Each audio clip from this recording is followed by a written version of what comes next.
Tentara dari Brigade Senapan Bermotor Pengawal Terpisah ke-15 menyergap kendaraan militer BTR-4E Ukraina di sebelah timur kota Selidovo. Rekamannya ramai beredar di media sosial Telegram pada Kamis 12 September 2024. Pertama, pengangkut personel lapis baja militer Ukraina menabrak ranjau dan kemudian dihabisi dengan tembakan RPG. Serangan Rusia tepat mengenai sasaran dan langsung menghancurkan semua yang ada di titik target. Insiden ini disebut-sebut memberikan kerugian besar pada kubu Zelensky.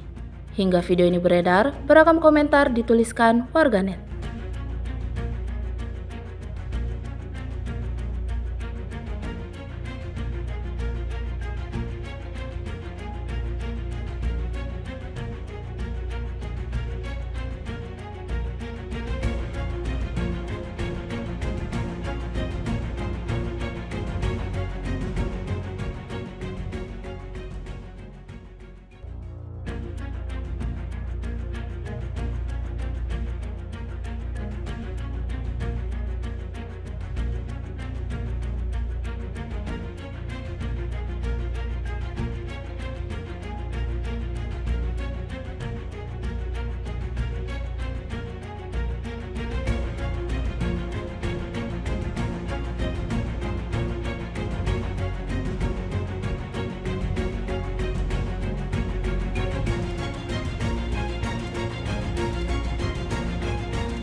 Download Tribun X sekarang, menghadirkan lokal menjadi Indonesia.